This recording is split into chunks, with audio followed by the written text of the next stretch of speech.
News at 9 with Molly Martinez and meteorologist Henry Blakes. Your first news of the night starts right now on West Dakota Fox News at 9. Good evening, I'm Molly Martinez. We begin tonight with part 3 of a series that goes behind the front lines in the war on drugs. Tonight, we get an intimate look at those who risk their lives to go undercover. We'll see the dangers they face and the criminals they put behind bars. Marcy Ballinger has their story. We'll come in from the east. Well, they're executed in just minutes. Raids by the Metro Narcotics Task Force take months of research and weeks of planning. This is from Google Maps, but this picture is fairly accurate as to what it looks like right now. A lot of cases that we do, people are armed, they have handguns, they have rifles. Still, officers sometimes have to go in, not fully knowing who it is they're going in for. We appreciate the access granted to us by the Drug Task Force and the Bureau of Criminal Investigations, allowing us to do these stories, as well as the cooperation of everyone who participated. The best way officers say you can help combat drug use and sales is by reporting suspicious activity. Thank you, Marcy. That's an important story. Time now to take our first check on weather with meteorologist Emily Hillman. Emily, we've had a roller coaster day weather-wise. Thank you very much, Emily. A Mandan man has been charged with terrorizing after threatening to shoot up a church. He made a similar threat at Morton County Social Services. Prosecutors say 52-year-old Michael Sir went into the Spirit Life Church upset, saying that Social Services has taken away his children. He told workers he was going to go home, grab his guns, and shoot people. A Catholic priest accused of molesting boys in North Dakota has been caught after nearly 2 decades on the run. Reporter Rose Itzkovitz has the story. Gave up on it. You had doubts, but he's coming back to face his charges, which he should. Lieutenant Greg Warren of the West Fargo PD has been waiting for this a long time. 19 years. Did I think it would take this long? No, but you never do. He's investigated Fernando Sayasaya since the 90s, after allegations the ex-priest sexually molested 2 young brothers in Fargo churches.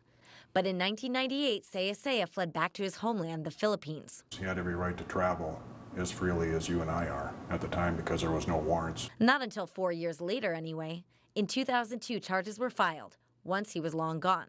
But now, after his Sunday arrest in the Philippines and his pending extradition back to the States, the case can finally move forward once he's back in Fargo. But the Cass County State's attorney tells us he'll get off easier than he would if the charges were filed today.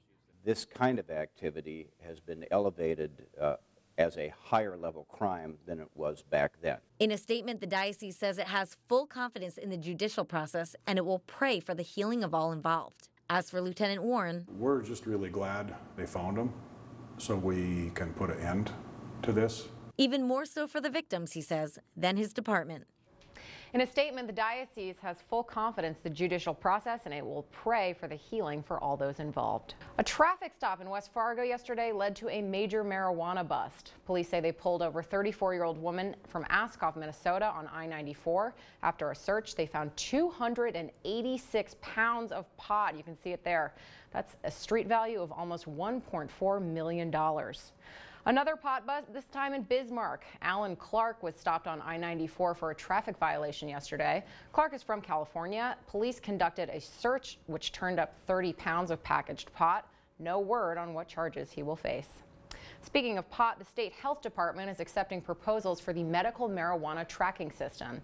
The system will be used to develop and maintain and monitor the statewide program once it's implemented. The deadline is December 27th. Switching gears now, it seems the state of North Dakota is going to get some more mileage out of Josh Duhamel. The actor and the North Dakota Tourism Board have extended their partnerships through 2019. Megan Hoffman is here to break down some of the numbers for us. Megan?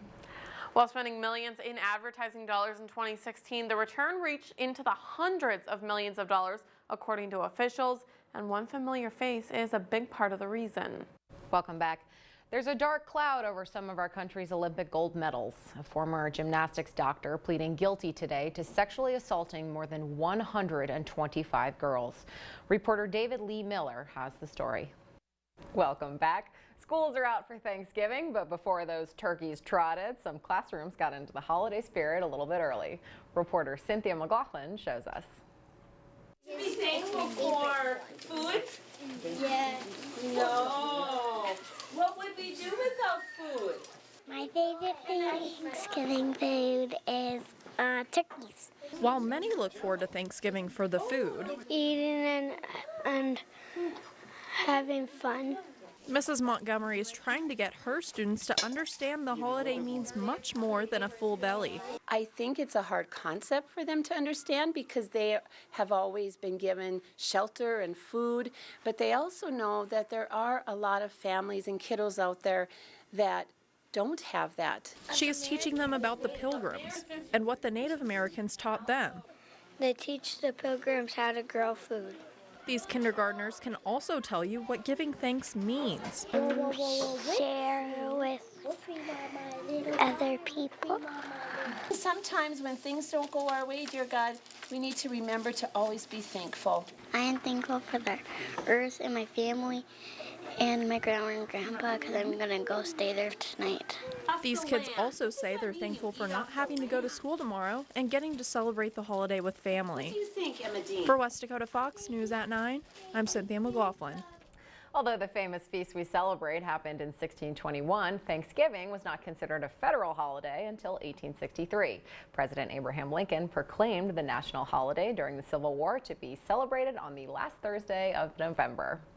So like we said, Thanksgiving is still a day away, but already some people are pitching their tents for Black Friday sales.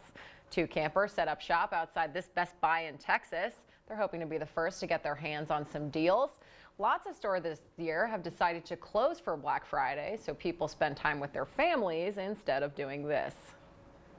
Well, temperatures are dropping, but that doesn't mean it's time to take a break from training your dog. Maddie Gelseth went to Glencoe Farms today to see how people keep up their routine through the winter months. Paul McGaw told me that training your dog every day is very important, even if it's just for a few minutes a day. He says having them be active and absorbing new information makes them be very good. Welcome back. Today marks one of the busiest travel days of the year, and turns out it's a lot busier than last year. According to a TripAdvisor survey, 51% of people will be traveling for the holiday. That's up 6% from last year. Of those traveling, 75% will be driving and 23% will be flying to their destinations. Most travelers will spend more than $500 for airfare, while 8% found fares for less than $100 for the holiday. Speaking of flying, traveling for the holidays can be a huge source of stress, but one airport is helping to alleviate some of the tension. At Harrisburg International Airport in Pennsylvania, travelers can relax with puppies. These 8-week-old labs are stationed throughout the airport. The group behind the project says it's to relieve flying stress and anxiety, but they also say the puppies benefit too. So we are here to bring holiday cheer and relieve some Thanksgiving Day traveling stress, and also socialize the puppies. After 18 months, the puppies will attend advanced training to learn how to help people living with disabilities. Time now to take another check on our Thanksgiving weather with meteorologist Emily Hillman. All right, well, it's going to be another record-breaking day across the region. We're looking